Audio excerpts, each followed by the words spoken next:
2024년 1월 30일 연중 제4주간 화요일 제1독서 사무엘기 하권의 말씀입니다. 그 무렵 압살롬이 다윗의 부하들과 마주쳤다.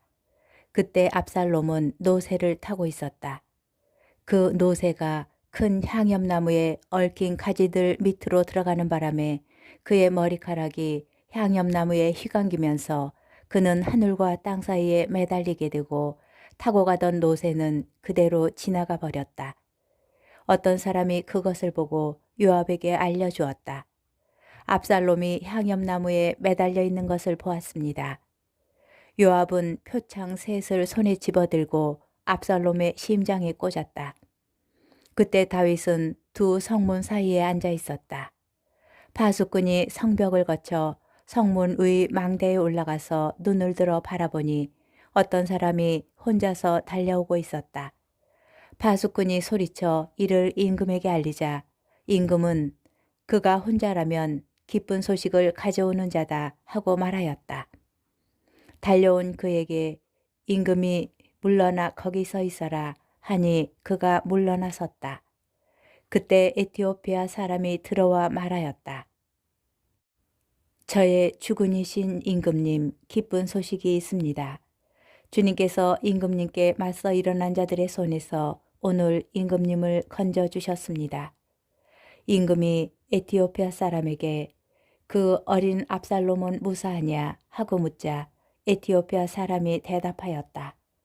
저의 주군이신 임금님의 원수들과 임금님을 해치려고 일어난 자들은 모두 그 젊은이처럼 되기를 바랍니다. 이 말에 임금은 부르르 떨며 성문의 누각으로 올라가 울었다.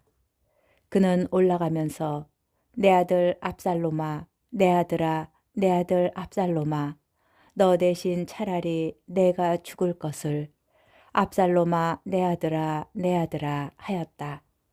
임금님께서 우시며 압살롬의 죽음을 슬퍼하신다는 말이 요압에게 전해졌다. 그리하여 모든 군사에게 그날의 승리는 슬픔으로 변하였다. 그날 임금이 아들을 두고 마음 아파한다는 소식을 군사들이 들었기 때문이다. 주님의 말씀입니다. 복음 마르코 복음 5장 21절에서 43절의 말씀입니다. 그때 예수님께서 배를 타시고 건너편으로 가시자 많은 군중이 그분께 모여들었다.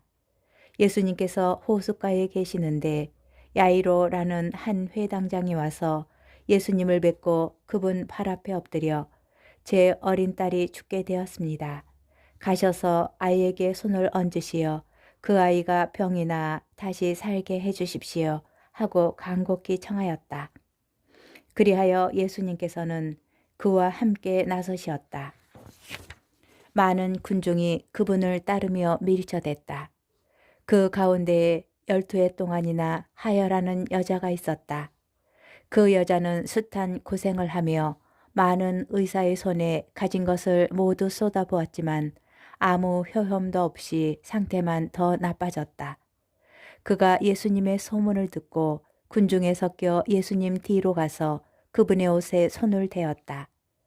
내가 저분의 옷에 손을 대기만 하여도 구원을 받겠지 하고 생각하였던 것이다. 과연 곧 출혈이 멈추고 병이 나은 것을 몸으로 느낄 수 있었다. 예수님께서는 곧 당신에게서 힘이 나간 것을 아시고 군중에게 돌아서시어 누가 내 옷에 손을 대었느냐 하고 물으셨다.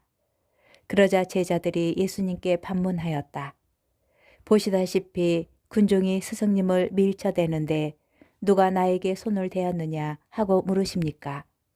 그러나 예수님께서는 누가 그렇게 하였는지 보시려고 사방을 살피셨다. 그 부인은 자기에게 일어난 이 일을 알았기 때문에 두려워 떨며 나와서 예수님 앞에 엎드려 사실대로 다 아뢰었다. 그러자 예수님께서 그 여자에게 이르셨다. 딸아, 내 믿음이 너를 구원하였다. 평안히 가거라. 그리고 병에서 벗어나 건강해져라. 예수님께서 아직 말씀하고 계실 때에 회당장의 집에서 사람들이 와서는 따님이 죽었습니다. 그러니 이제 스승님을 수고롭게 할 필요가 어디 있겠습니까? 하고 말하였다. 예수님께서는 그들이 말하는 것을 곁에서 들으시고 회당장에게 말씀하셨다. 두려워하지 말고 믿기만 하여라. 그리고 베드로와 야고보와 야고보의 동생 요한 외에는 아무도 당신을 따라오지 못하게 하셨다. 그들이 회당장의 집에 이르렀다. 예수님께서는 소란한 광경과 사람들이 큰 소리로 울며 탄식하는 것을 보시고 안으로 들어가셔서 그들에게 어찌하여 소란을 피우며 울고 있느냐? 저 아이는 죽은 것이 아니라 자고 있다 하고 말씀하셨다. 그들은 예수님을 비웃었다. 예수님께서는 그들을 다 내쫓으신 다음 아이의 아버지와 어머니와 당신의 일행만 데리고 아이가 있는 곳으로 들어가셨다.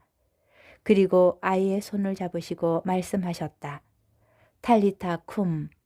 이는 번역하면 소녀야 내가 너에게 말한다. 일어나라는 뜻이다. 그러자 소녀가 곧바로 일어서서 걸어 다녔다. 소녀의 나이는 12살이었다. 사람들은 몹시 놀라 넋을 잃었다. 예수님께서는 아무에게도 이 일을 알리지 말라고 그들에게 거듭 분부하시고 나서 소녀에게 먹을 것을 주라고 이르셨다. 주님의 말씀입니다. 오늘의 묵상. 모든 이가 예수님의 옷에 손을 대었습니다.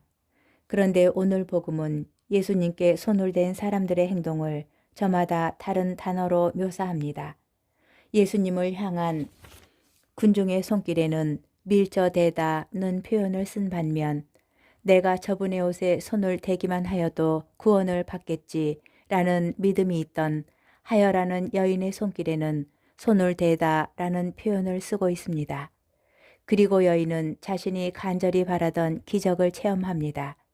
이 기적은 예수님께서 의도하신 기적은 아니었습니다. 딸아, 내 믿음이 너를 구원하였다 라는 예수님의 말씀처럼 여인의 믿음이 일으킨 기적입니다. 한편 딸이 죽어있는 회당장 앞에서 예수님께서는 믿음을 요구하십니다. 두려워하지 말고 믿기만 하여라. 그리고 예수님께서는 당신을 비웃는 사람들이 아닌 믿음을 가진 이들 앞에서 회당장의 딸을 죽음에서 일으키십니다. 탈리타 쿰. 믿음이 있는 곳에 구원이 있습니다. 믿음이 담긴 기도는 하여라던 여인의 손처럼 예수님께 손을 대어 구원을 체험하게 하여 줍니다. 또한 예수님께서도 믿음이 담긴 기도의 손길을 결코 외면하지 않으십니다. 회당장 딸의 손을 붙잡아 죽음에서 일으켜 주신 것처럼 우리 손을 붙잡아 일으켜 주십니다. 그러나 믿음이 없는 기도는 예수님을 밀쳐대던 군중의 손길과 마찬가지입니다.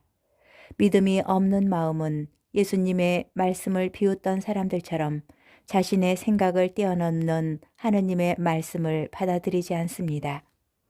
비웃음의 대상으로 여길 뿐입니다. 여러분의 기도는 어떠한가요? 오늘 하루는 우리가 예수님께 드리는 모든 기도에 믿음을 실었으면 좋겠습니다. 딸아, 내 믿음이 너를 구원하였다. 이 말씀의 주인공이 되었으면 좋겠습니다. 아멘.